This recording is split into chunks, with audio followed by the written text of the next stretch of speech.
Greetings to everyone present in this panel and to those who listen to us on the internet. Greetings is a polysemic word spoken in a moment when we meet or say goodbye. It carries with it a gesture of welcome and courtesy, a sign of respect and care, an indication of goodwill and admiration. In some languages, it means long live life or to life. It is in this spirit that I say everyone gathered here, greetings. The topics that will be addressed today are a result of years of creativity, herein presented in a succinct and brilliant way. It is impossible to imagine the extent of work and dedication, as well as the changes and transformations that have occurred in the course of so many years of research that made it possible for this achievement be shared with us in this symposium. Talking about trends as embodiment of being, more than seeing the world from the point of view of individual self, is to adopt another formula in which the world becomes conscious of itself, or the world recognizes itself, as Kitaro Nishida posits. In the sense, this consciousness of being in the world and being in the world, far from being mystified, is to be felt through a direct experience, an experience commonly named absolute void, nothing, the profound foundation of being. This means knowing the facts as they are without adding any measure of judgment or discrimination or any of our elaborations. To experience the embodiment of being is to experience a state of consciousness of direct nature, where there is neither subject nor object, quite distant from the indirect experiences we attest in the disciplinary universe. However complex the experience of the embodiment of being may be in itself universal, simple, singular, unifying, and attuned to attention and to the instant. Trance, as the embodiment of being, is an invitation to a banquet, to be enjoyed in our intimacy as an unifying activity that happens in agreement with feeling, with our inclination to access our ultimate possibilities, and perhaps to see them transpire in our actions. Certainly, this is a genuine dynamic movement of transdisciplinary nature. Welcome you all to the symposium. I now pass the floor to Susannah Hayes, who will present to the speakers and moderate the session. Enjoy it, and let's keep going.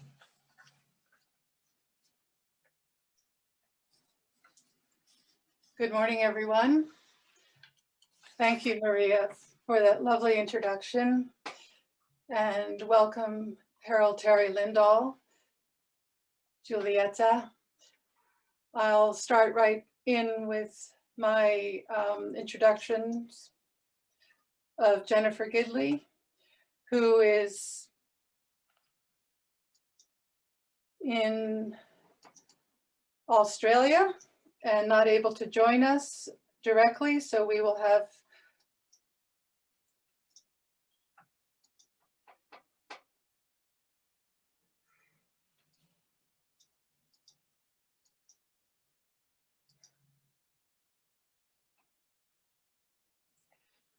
Today is the second day of our Trans Embodiment of Being session.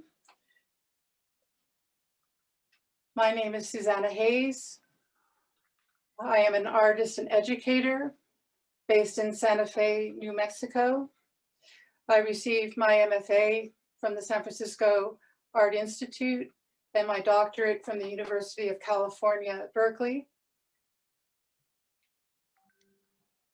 I want to thank the Congress Leadership Committees, Siret, Florent Pasquar, Basarab Nicolescu, Maria and Victoria from C-Trans Brazil, UNESCO, Palo Orfis, and Juliet Hadar in Mexico City. I'd also like to say much thanks to the Entropy Institute for their support during this past year to help make this program happen. Our symposium today is titled The Future of Education. Our first presenter will be Dr. Jennifer Gidley from Sydney, Australia, a pre-recorded video. Then Harold Terry Lindahl will speak from the United States in San Francisco, and he will be joined in a conversation with Dr. Stephen Porges following Maria de Mello's invited response.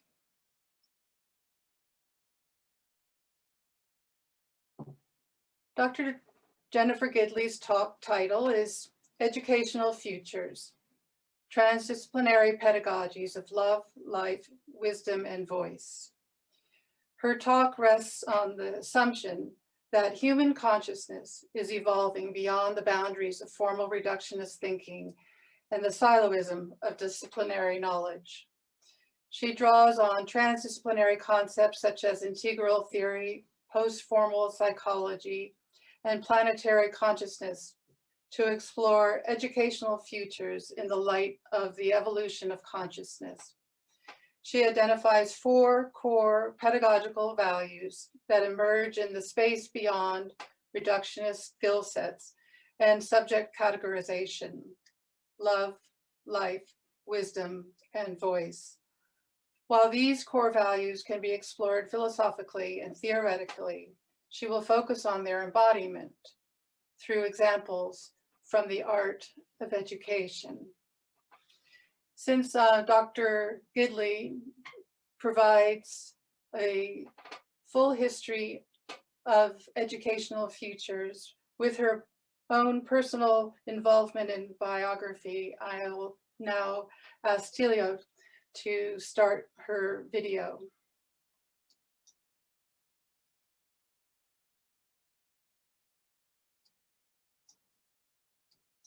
Hello, I'm Jennifer Gidley and I'm speaking to you today from Australia about educational futures, the transdisciplinary pedagogies of love, life, wisdom and voice.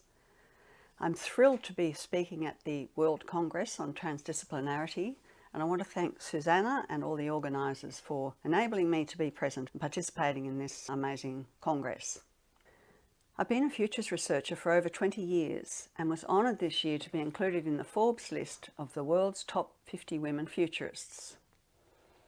For 8 years, I was president of the World Future Studies Federation, which is a UNESCO partner and the global peak body for future scholars across 60 countries. The Federation was founded in Paris in 1973 by some of the 20th century's leading futures thinkers. The purpose was to democratise futures thinking. As president, I was privileged to work with many of the world's foremost future scholars. And during this time, I led the creation of UNESCO-funded leadership programs designed to empower young people in a range of developing countries. I draw on my work as an international futurist, but also on my 40 years experience as a psychologist, educator and academic. My Oxford book, The Future, A Very Short Introduction, is a great companion volume. So my presentation will take about 40 minutes. I have a PowerPoint which is probably more dense and full than I'll be able to say in the 40 minutes. So I'll be providing you with the PowerPoint, so if I skip over things, don't worry, you'll have a copy later. So let's go. Educational Futures and Evolution of Consciousness, the relationship. I'm going to read a brief quote from my book, Post-Formal Education. The evolution of human culture, and with it human consciousness, is intimately interwoven with the development of speech, language and writing. All of this has over millennia been part of the enculturation of children, which later became known as education. The factory model of education is obsolete. Interestingly, the model of education that's been going on for the last couple of 100 years, which more or less came out of the British Industrial Revolution, was not the first form of universal education. The first form of universal education was developed in Germany, and it was really based on a view of human beings which was very full and rich and evolving, and it was inspired by the work of the German idealists and romantic philosophers who had a concept of evolution of consciousness, and the education that Humboldt and others developed to be universal education was about developing the whole person, educating the whole human being, Bildung model, which was hijacked by the factory approach of the British Industrial Revolution. That model was imported to America, and now we're importing that same factory model to many other parts of the world, and it's all about training for jobs. And as futurists, we know that the jobs you train people for today certainly won't be there in 20 years' time. So I'm a very big advocate of transforming education so that it's probably more closely resembling the original Bildung model developed a couple of 100 years ago than what we have today. One advantage of the change in the UN's development goals is that the Millennium Development Goals, the MDGs, were focused on the quantity, getting children in school. But then they realised that quality was important as well. So the Sustainable Development Goals now are more about quality, not just numbers on seats. So today we're going to be speaking about, firstly, the evidence for the evolution of consciousness. I'll cover this briefly, but you can look at the details later. Secondly, I'll look at two streams of the evolution of consciousness: cultural history and developmental psychology. Thirdly, I'll focus on these transdisciplinary pedagogies of love, life, wisdom and voice, and how they relate to the evolution of consciousness. And finally, I'll focus on embodying these core values and helping you to do so to meet the 21st century challenges. So evidence for the evolution of consciousness can be found all across the 20th century. I did some research on what I called the megatrends of the mind in 2010, and I've published a piece called Globally Scanning for Megatrends of the Mind, Potential Futures of Futures Thinking, published in Futures. It discusses a number of changes that we've seen. Firstly, evolution within scholarly disciplines. All of the major disciplines, science, philosophy, education and psychology, have all evolved quite dramatically over the last 100 years. Secondly, evolution is moving beyond disciplinary boundaries. We're seeing expanding disciplinary boundaries through interdisciplinary studies, cross-disciplinary and transdisciplinary research, hence this amazing global conference on transdisciplinarity that we're all taking part in for over a 12-month period. We see expanding concepts of time, such as big history, macrohistory, and future studies. And we have expanding concepts of space, from outer space to inner space, and planetary consciousness. Thirdly, there are evolutionary concepts now that theorize paradigm change. These are adult developmental psychology, cultural history and cultural evolution, and of course the evolution of consciousness discourse itself. We'll focus a little more on these in the next section. Fourthly, there are transversal concepts that meta-cohere new knowledge. These three I focus on are integral studies, which tends to emphasize the crisis in worldview, the need for paradigm change, and to promote integral thinking both individually and culturally. Secondly, post-formal psychology includes 40 years of empirical and theoretical research, largely in the USA, on higher stages of reasoning, and is now growing in Europe and Australia and elsewhere. Thirdly, planetary consciousness, the third transversal evolutionary concept, emphasizes the urgency of transnational collaboration around our planetary crises, ecological, politico-economic, and socio-cultural. So to summarize the evidence for the evolution of consciousness, all the scholarly disciplines are evolving. Transdisciplinarity is growing, concepts of time and space are expanding. Evolution of consciousness is expressed through cultural history and adult developmental psychology, particularly post-formal psychology. And new knowledge can be cohered through post-formal, integral, and planetary studies. I'm now going to look at the two streams of evolution of consciousness, or the two faces of evolution of consciousness.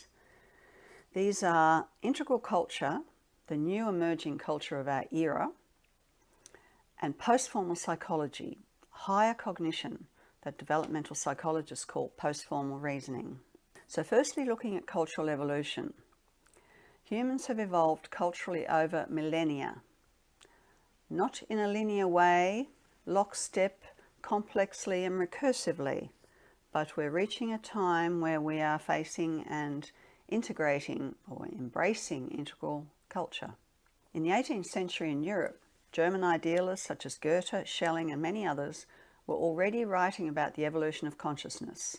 Schelling was writing about conscious evolution, which we hear about today. But in 19th century Europe, the whole discourse on evolution was hijacked by Darwinism, which became a scientific approach and biological approach to evolution.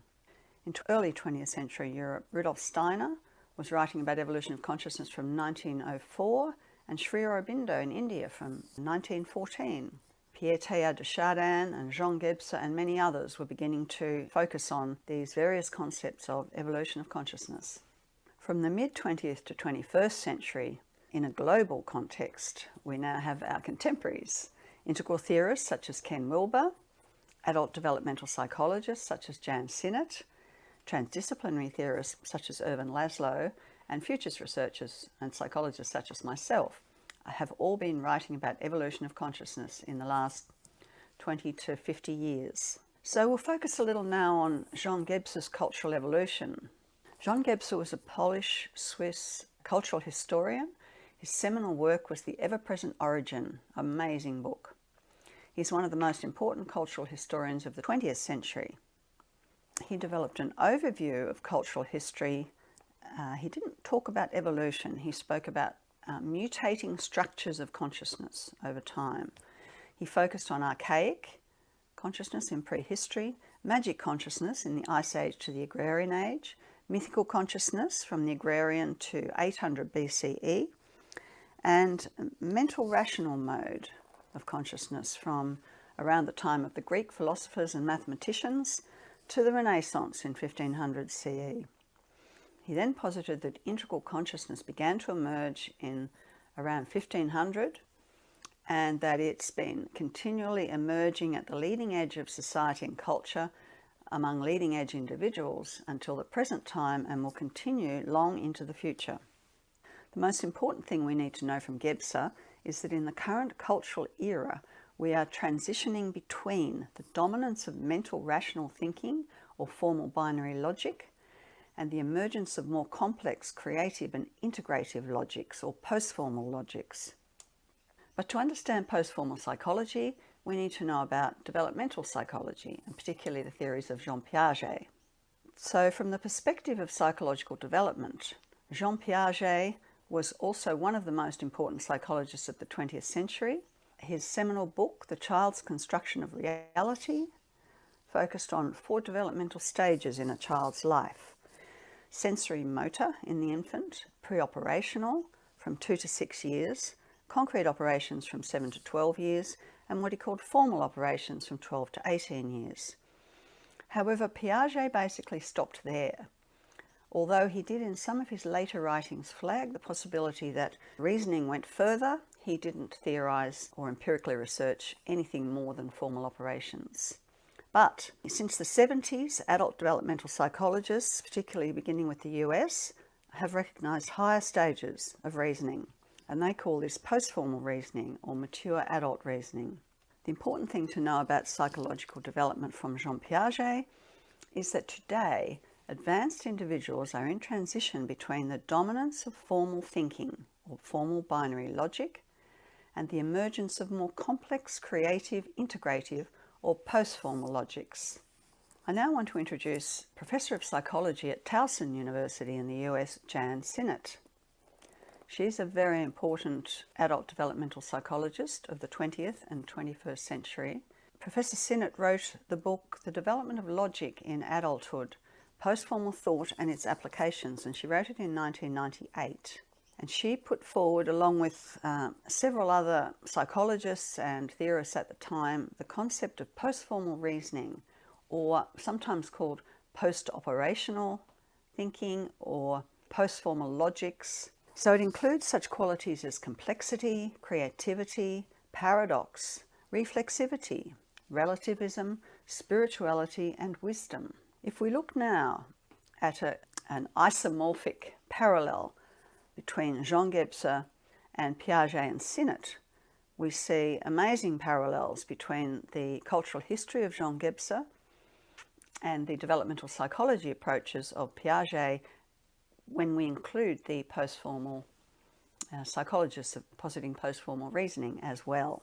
And of course, Ken Wilber and Rudolf Steiner and others also integrated these cultural evolution and developmental psychology approaches in their work, and I do in mine as well. But now we'll go back to post-formal reasoning. We're going to now look at evolution of consciousness from the perspective of post-formal psychology. Post-formal reasoning is the most widely used term to denote higher developmental stages beyond Piaget's formal operations. In my PhD research, I undertook to study the work of all the adult developmental psychologists and others working in that field. And there's a couple of dozen features, qualities, aspects that have been identified by these psychologists in their research that they identify with post-formal reasoning or mature adult reasoning. What I did in my work was to cluster these couple of dozen qualities into 12 clusters, which I call post-formal reasoning qualities. More about this can be found in my book, Post-Formal Education. So briefly identifying them here as complexity, creativity, dialogical reasoning, ecological reasoning, futures reasoning and higher purpose, and then imagination, integration, intuitive wisdom, language reflexivity, pluralism and reflexivity. What I continue to do in my PhD research was then look at the emerging alternative and innovative educational approaches in the late 20th and early 21st century, and identified what I called post-formal pedagogies or evolutionary pedagogies. So I claimed the term post-formal education, which had been previously used by Joe Kinchelow and Shirley Steinberg in their work, which was more about critical pedagogy, and identified all these educational approaches, which I called post-formal educational approaches. Instead of reading through these, I'm going to go to the next section where I found amazing parallels between post-formal reasoning qualities and the emerging post-formal educational approaches. For each one of these clusters of post-formal reasoning qualities, I found clusters of innovative educational approaches, which when operating as they were designed to do, will help to develop these post-formal reasoning qualities as children grow into mature adults. So you can study this chart later because I want to move on now and discuss these in more detail. So as part of my research, I also focused on these post-formal reasoning qualities, and I found that out of those emerged 4 themes, evolutionary themes, and I named them love, life, wisdom, and voice. The theme of love was looking at qualities, post-formal qualities, which focused on conscious, compassionate, and spiritual development. The life theme focused on mobile, organic, and life-enhancing thinking. The wisdom theme was focused on complexification in thinking and culture. And the voice theme focused on linguistic and paradigmatic boundary crossing, quite complex. Furthermore, when I looked at the post-formal and evolutionary pedagogies, I found the same themes, the same evolutionary themes mapped onto those educational approaches. So I was able to create a chart looking at the educational approaches, these post-formal pedagogies and look at how they clustered around these 4 themes of love, life, wisdom, and voice. Of course, this is not an exact mapping or an exact reductionist scientific approach. These are clusters, and these are ways of looking at educational approaches, ways of looking at evolution of consciousness, which are resonating with each other and synchronizing with each other. So in our journey today, I'm now going to focus more directly on these transdisciplinary pedagogies of love, life, wisdom, and voice. I see pedagogical love as an evolutionary force, pedagogical life as a sustaining force, pedagogical wisdom as a creative force, and pedagogical voice as an empowering force. So what educational approaches help to foster pedagogical love? They are caring approaches that warm education.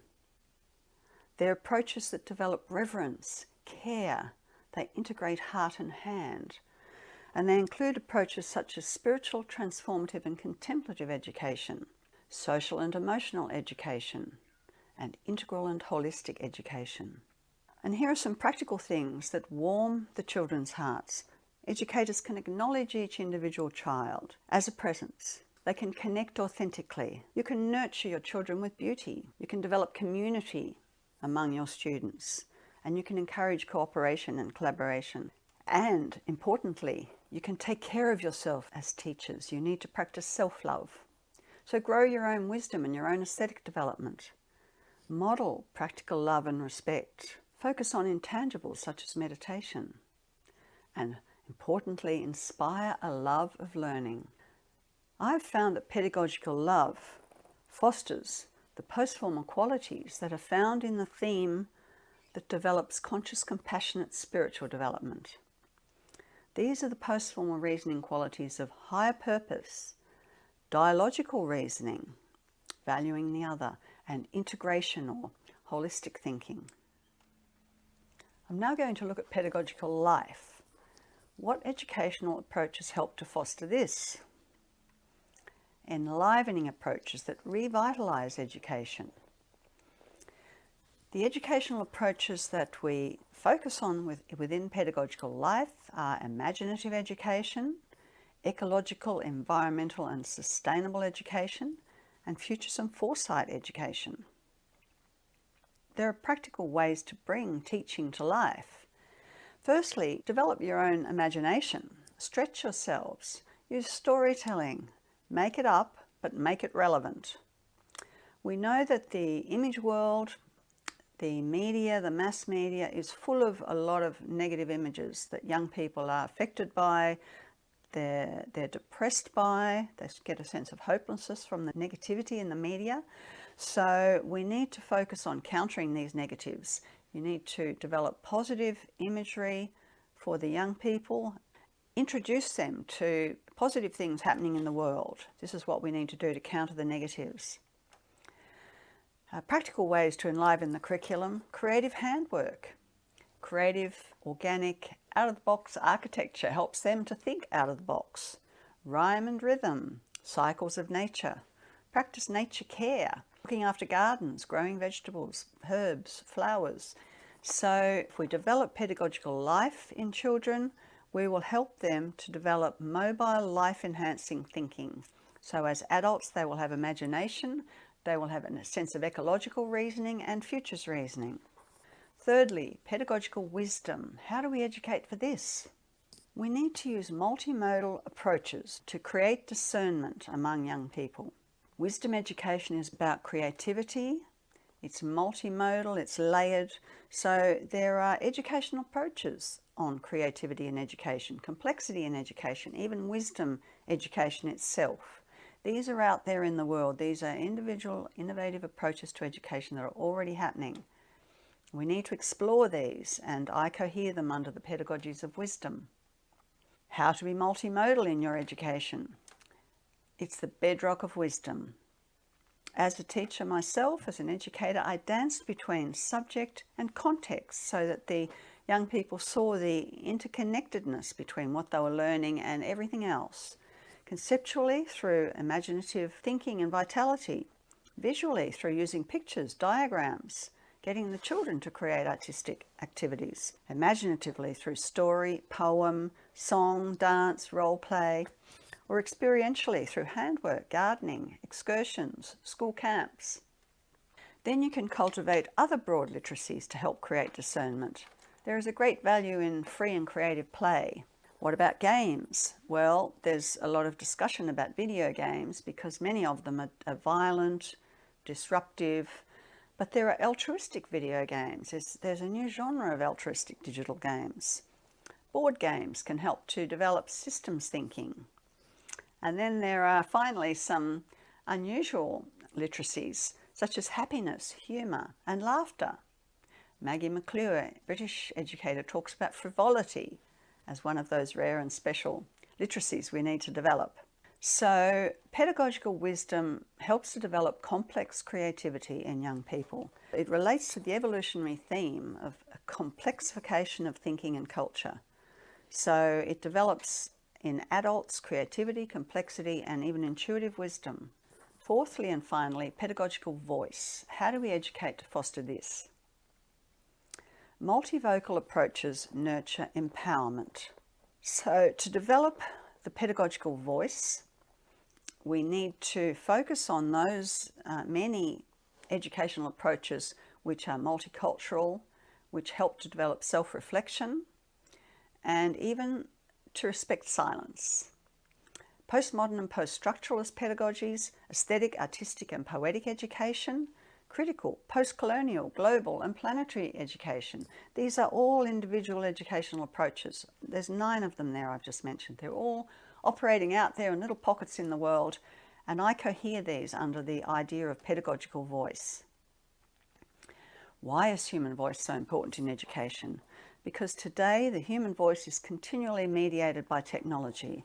Reliance on technology, we know from research, limits language development in children. Many kindergarten children these days have delayed language, and we know from research also that children exposed to screen-mediated forms of communication become increasingly disconnected. So how do we strengthen human voice to help to empower the children? Many ways, a multitude of ways. Listen to the birds sing. Listen to the wind whistle in the trees. Waves break on the shore. A creek, a stream, babbling along. Imagine the difference between a joyful teacher starting a class with a song and a cranky teacher ordering children around. We can use poems, we can sing, we can dance, we can have natural conversation. What's wrong with everyday conversation between teachers and students, students and students? We can chant, we can tell stories, we can use wordplay like tongue twisters. And finally, learning a second or third language is brilliant for developing pedagogical voice, for developing multivocality, multicultural sensibility. So I believe pedagogical voice encourages reflective views. It helps encourage in adults reflexivity, including language reflexivity or being aware of what we're saying, and pluralism and multiculturalism. And it relates to the evolutionary theme of linguistic and paradigmatic boundary crossing, which is a very high level of post-formal reasoning. Finally, we're going to look at, as our fourth part of the journey today, embodying these core values to meet the 21st century challenges. What are the key challenges for the 21st century? Climate crisis, how do we educate for this? Growing inequality, how do we counter this? We live in a post-truth world. How do we educate for discernment? And we're facing exponential technology development. How do we keep it human with young people? To embody the core values to meet a 21st century challenge like climate crisis, how do we educate for this? We have sea level rise, we have melting glaciers, we have species extinction, we have mass climate migration. Global environmental challenges, climate crisis. Over 3 billion people live in coastal cities at risk of rising sea levels. That's about a third of the population of the Earth. Climate crisis also is doubling the extent of wildfires. The research shows in Europe that there's double the amount of wildfires in the last 10 years, which they're attributing to climate change. The Union of Concerned Scientists in the USA is saying the same thing about the Californian Wildfires, superstorms. Climate crisis is leading us to the brink of ecosystem collapse, with out-of-control wildfires, superstorms, and sea level rise beginning to hit home. 7 million people were already displaced in the first half of 2019 because of climate crisis. What values have caused climate crisis?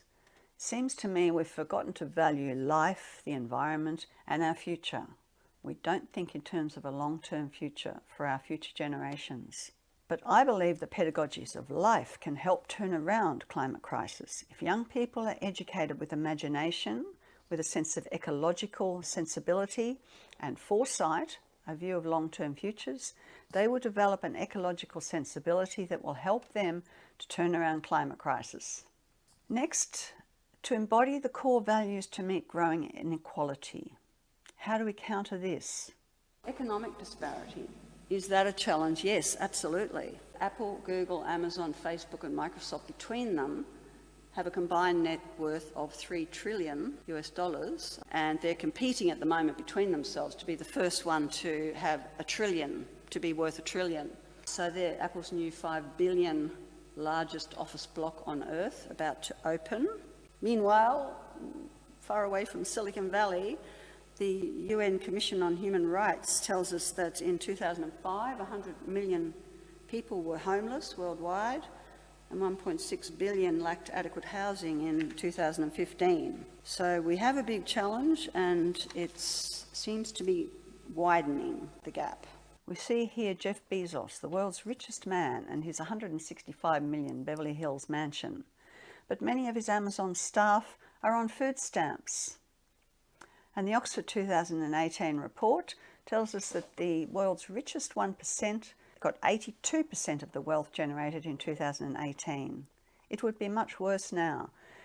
We know that during the COVID period, those handful of billionaires got richer, most of them, while people lost their jobs, lost their livelihoods, and lost their lives. What do we do about this? What values underlie growing inequality? It seems we've forgotten how to value each other. Greed is at the centre of it. It dominates, and a lack of care for our fellow humans. So the pedagogies of love come in here to counter growing inequality. If we educate children through spiritual and contemplative practices, through social and emotional education processes, through holistic and integral education, we are developing compassion, and that helps to counter growing inequality. Thirdly, we live in a post-truth world. How do we educate for discernment? In a post-truth world, we need to educate young people to have discernment, to be able to navigate fake news, echo chambers, and media monopolies. How do we do this? What values are lacking here? I see primarily a lack of discernment today. There's a proliferation of information through the mass media, but young people don't know how to make sense of it. They don't know how to navigate the masses of information. The pedagogies of wisdom can help here, educating children in a way that's multimodal, creative, complex, showing interconnectedness. This will all help them to discern truth from post-truth. It will help them to develop wise discernment. Finally, how do we embody the core values to help us meet the 21st century challenge of exponential technologies? Digital addiction, AI and cyber threats. How do we keep it human? There's so much media around at the moment saying AI is going to take your jobs, be afraid. Is AI going to take all our jobs? I don't think so. And the reason is there's a huge discrepancy between the hype about AI and the actual reality. So the hype is we're going to have smart robots giving lectures. Next year you won't need me to come, you won't need anyone else to come, you'll have a robot here, they'll be giving the lecture, and they'll be doing it much better than me. The reality is, here's one of Google's robots who was attempting to jump the wall, crashing into the wall there. The thing is that even organisations like the Machine Intelligence Research Institute in Massachusetts says on its website, most of what's being said about artificial intelligence approaching general human intelligence is purely science fiction at this point. We're actually nowhere near even human general intelligence, let alone superintelligence. But there is so much in the media at the moment saying that this is all happening and it's going to be happening very soon and we should be worried.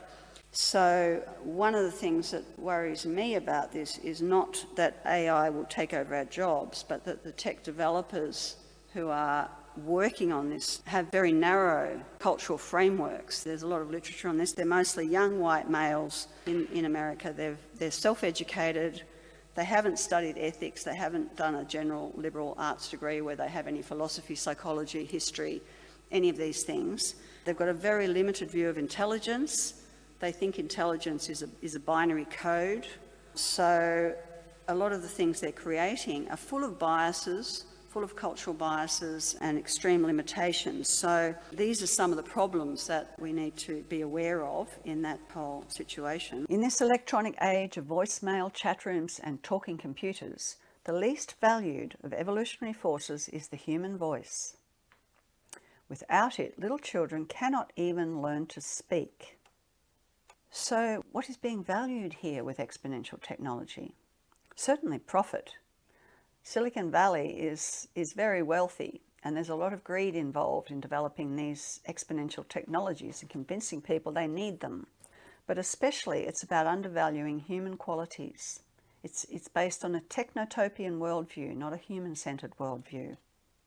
So how can we help? What can we do? The pedagogies of voice help to keep it human.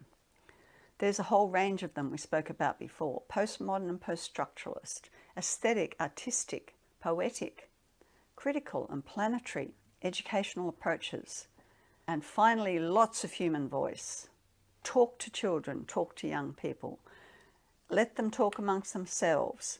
All of this helps them to find their voice, so it empowers them. That's the pedagogy of voice. It's empowering. So summarising today's talk, we've gone through a lot of evidence for evolution of consciousness. We've looked at the two main streams of evolution of consciousness: cultural evolution or cultural history and adult developmental psychology. We've explored these transdisciplinary pedagogies of love, life, wisdom and voice, and how they help to develop the post-formal reasoning qualities in adulthood. And finally, we've looked at how we can embody these core values in practical ways to meet those major 21st century challenges that we're all facing. So if you're interested in any further reading on these topics and themes, I've written The Post-Formal Education, A Philosophy for Complex Futures. It grew out of my PhD, and it really expands on all of these things that I've talked about today. Also, my Oxford book, The Future, A Very Short Introduction, is looking at the many aspects of futures thinking, including 3,000 years of how humans have thought about the future, the evolution of the future studies field. I look at how we can compare and contrast technotopian exponential technology futures with human-centered futures, and how might they complement each other. And finally, I focus on the grand global futures challenges and what we can do about them to turn them around. Lastly, The Secret to Growing Brilliant Children is my book about Steiner education for the 21st century, drawing on my practical work as a Steiner educator and a lot of my academic work in contemporizing the best of Steiner education for the 21st century. So thank you so much for your time, and I hope you enjoyed watching and listening, and I hope you enjoy the rest of this amazing Transdisciplinary Congress. Thank you.